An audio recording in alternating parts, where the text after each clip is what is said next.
Hello everyone, welcome to my channel. So today we are going to do this question minimum remove to make valid parenthesis. So basically this question is about that we are given with a string like the way we are given here, and as the question states that we are required to remove minimum parenthesis so that we could make a valid parenthesis. So there are few conditions which we are required to follow. So first, let me read this question out to you. So here, given a string of open bracket and close bracket and lowercase English characters, your task is to remove the minimum number of parentheses, either open bracket or close bracket, in any position so that the resulting parenthesis string is valid and return any valid string.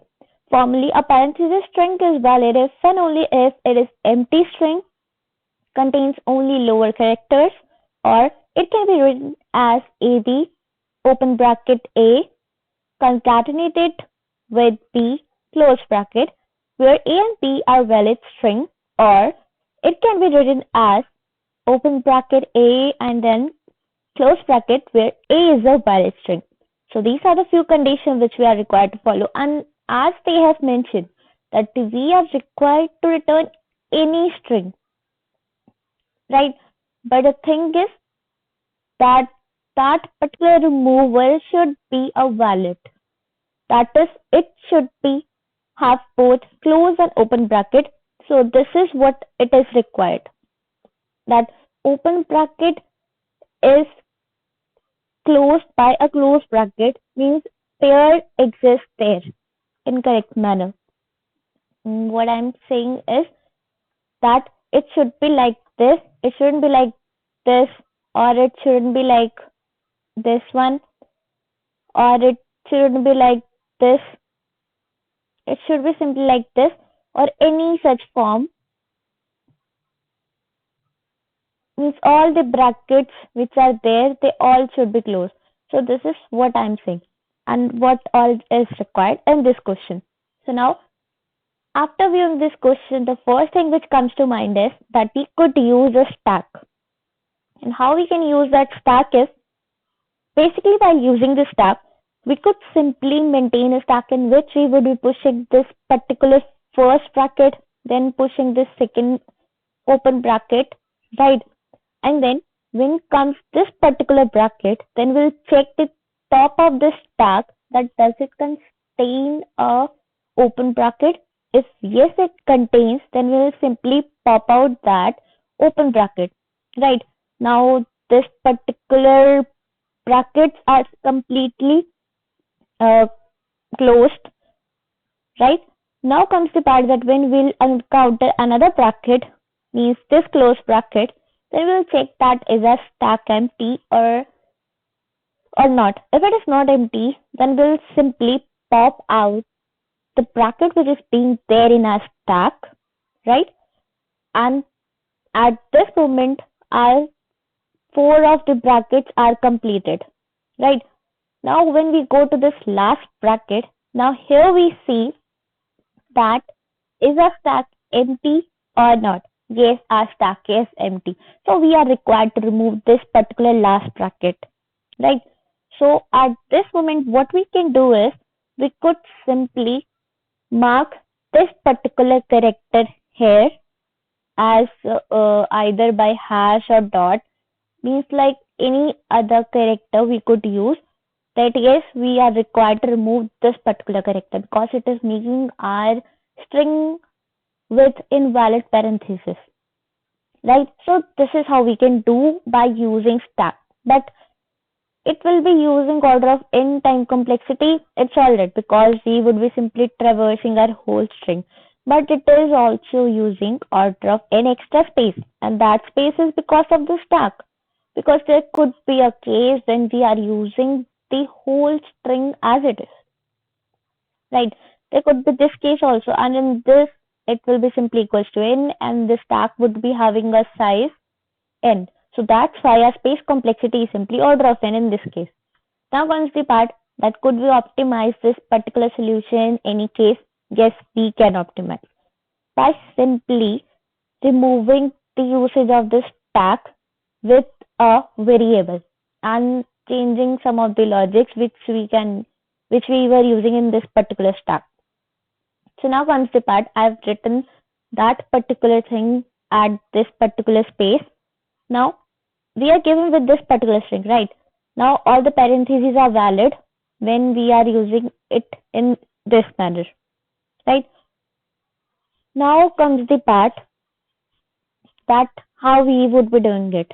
So first thing is we would be traversing our string, which is given here as Leetcode, first by this direction.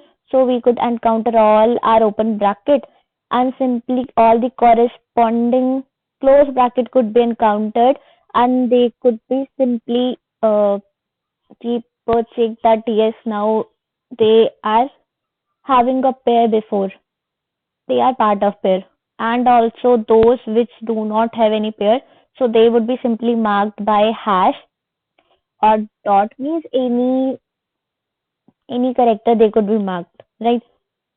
First we are doing like this, right? And the next thing would be there that we are also required to traverse this particular string in this direction, so that if there is a case like this, means we are having some extra open bracket.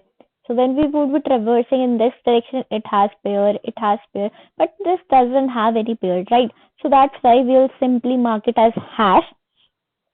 And now our whole string would be simply marked with all the unnecessary parts which are there as hash, and all those which are necessary, they would be as it is, right?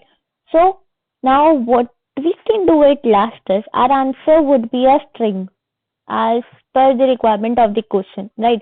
So that's why what we will be doing is we'll traverse this input string which we have modified with these hash.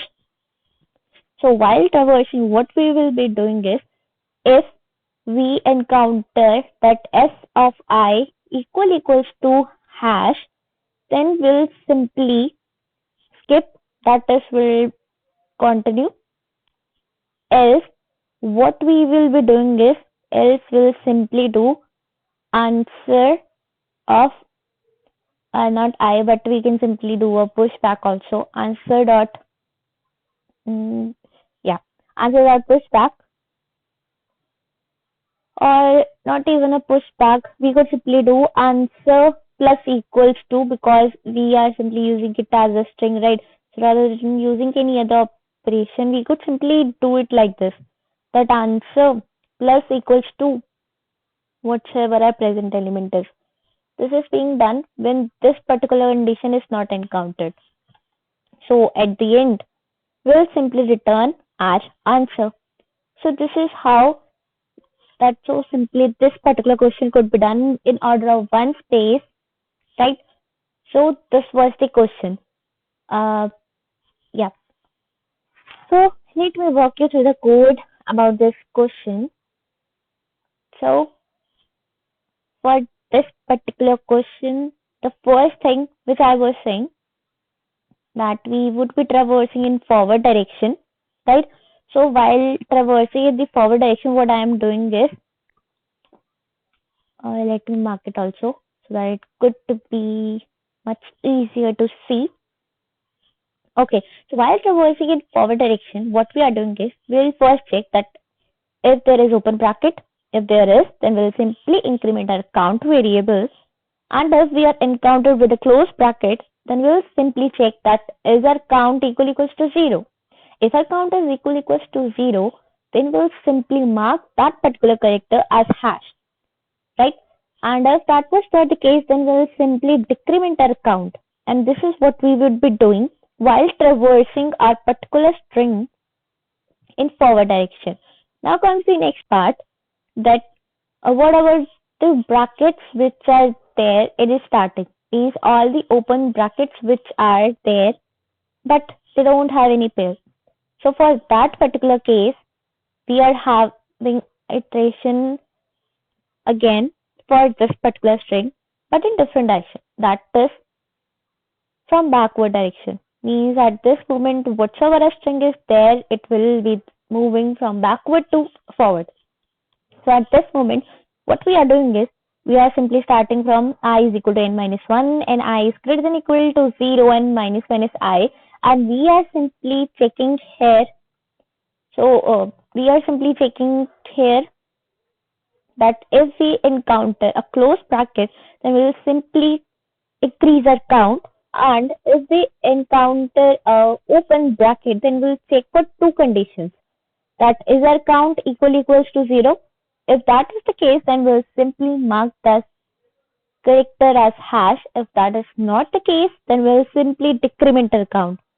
Because at this particular moment we are having a matching parenthesis, so we are required to simply decrement our count. So this is a thing which we would be doing in our second traversal of this particular string. Now comes the part of making our final answer. So while we would be making our final answer, so at that particular moment we'll check that if our present character is equals to this hash, right? So we'll simply continue, and if it is not that, then we'll simply push back into our answer.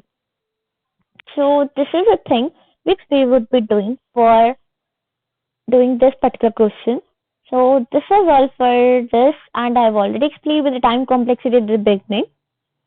So if you have any other suggestion or any other solution is there, or any question, you could ask in the comments.